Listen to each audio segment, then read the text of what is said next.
नाज़रीन, हमारे साथ एसएसपी टंडोवाला यार अबरेज़ अली अब्बासी साहब मौजूद हैं।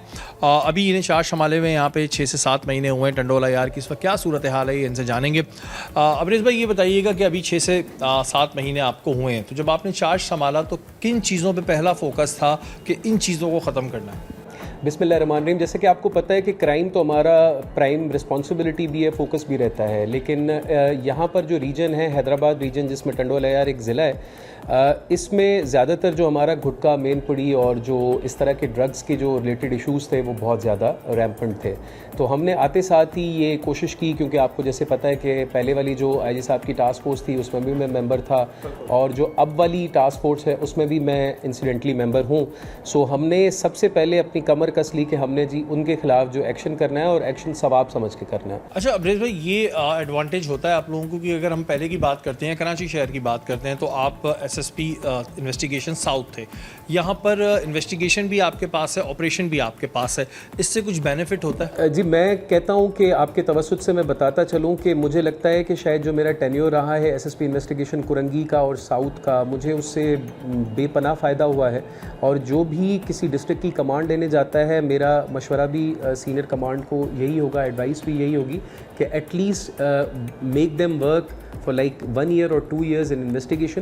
क्योंकि देखिए, इन्वेस्टिगेशन जब आप पूरा डिस्ट्रिक्ट हेड कर रहे होते हो तो आपकी तमाम जो फाइल प्रिपरेशन से लेकर कोर्ट में जो एविडेंस प्रोड्यूस होता है और उसके बाद सज़ा तक के जो मराइल हैं, अपील के जो मराइल हैं, उसमें आपकी बहुत लर्निंग होती है। और कराची का जो, क्योंकि आपको पता है क्वांटम ऑफ वर्क बहुत ज़्यादा होता है, साउथ में भी और कुरंगी में आपको पता है क्राइम इन्फेस्टेड एरिया है, तो वहाँ पर हमारी बहुत ज़्यादा लर्निंग हुई। क्योंकि डीएसपी लीगल और डीएसपी इन्वेस्टिगेशन, उन दोनों का रोल बहुत कार्डिनल हो जाता है। क्योंकि जब आपकी एफआईआर हो जाती है तो डीएसपी इन्वेस्टिगेशन जो है वो मॉनिटर कर रहा होता है कि इन्वेस्टिगेशन के मराइल, फिर डीएसपी लीगल जो है वो प्रोसिक्यूशन ब्रांच के साथ और जुडिशरी के साथ इन टच आता है। तो मैंने आते साथ ही ये कोशिश की कि वो जो दोनों हजरात हैं वो अपने आईओज़ को बारहा बुलाएं और उनके साथ अपना एक्सपीरियंस शेयर करें, और उनसे जो फ़ाइल की प्रिपरेशन के जो मराइल हैं उसमें से गुजारें। और अल्लाह का शुक्र है कि सीनियर कमांड ने इस चीज़ को सराहा भी है, और अल्लाह का शुक्र है कि हमारी कन्विक्शन जो है, रेट ऑफ कन्विक्शन ख़ास तौर पे उन केसेस में जिसमें मंशियात है या वो केसेस हैं जिनमें हमने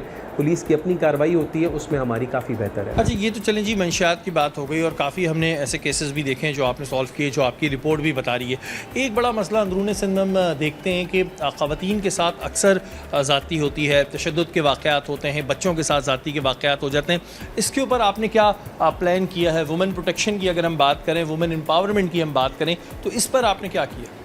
जैसा कि मैं आपको बताऊं कि यहाँ पर हमने वुमेन पुलिस स्टेशन जो है उसका बाकायदा तौर पे क़याम हुआ है, और यहाँ पर जो हमारी लेडी एसएचओ है, इंस्पेक्टर हैं, वो यहाँ पर जो लेडी से मुताल्लिका, बच्चों से मुताल्लिका, या उसके अलावा अगर और कोई इस तरह की हरासमेंट की कोई हमें कॉल्स आती हैं तो हमारे पास यहाँ पर वुमेन प्रोटेक्शन सेल भी मौजूद है, फंक्शनल है।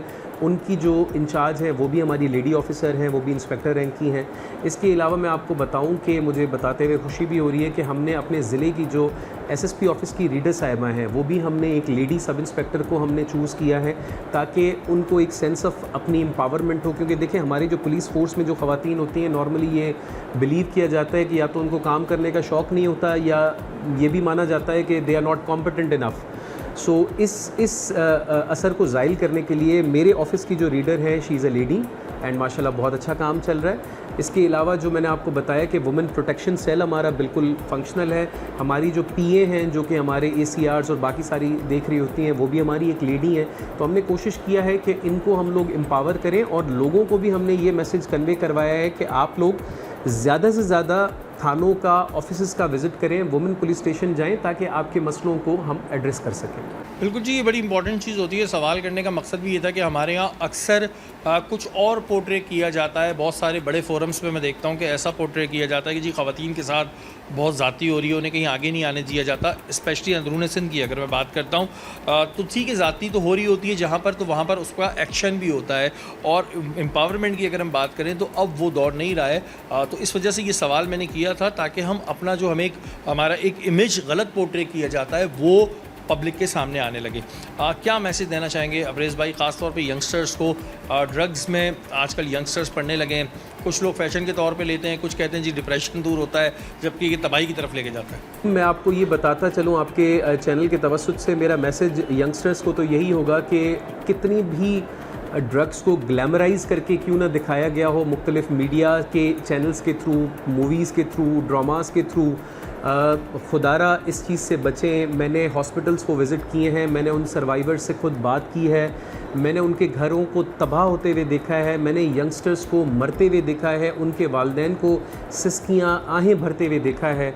जब तक ये घरों में इस चीज़ को बावर नहीं कराया जाता, यूनिवर्सिटीज़ में उस्तादों असातिज़ा की तरफ से ये नहीं कहा जाता है कि बेटा इन चीज़ों से बचना है, तब तक मेरा ख्याल है कि शायद प्यूनिटिव एक्शन इतना ज़्यादा कारगर नहीं साबित होता जब तक सेल्फ अवेयरनेस की एक फ़िज़ा हमवार ना की जाए। ये बात ठीक है कि घर का माहौल भी बहुत इंपॉर्टेंट रखता है, अपने बच्चों पर चेक एंड बैलेंस रखें।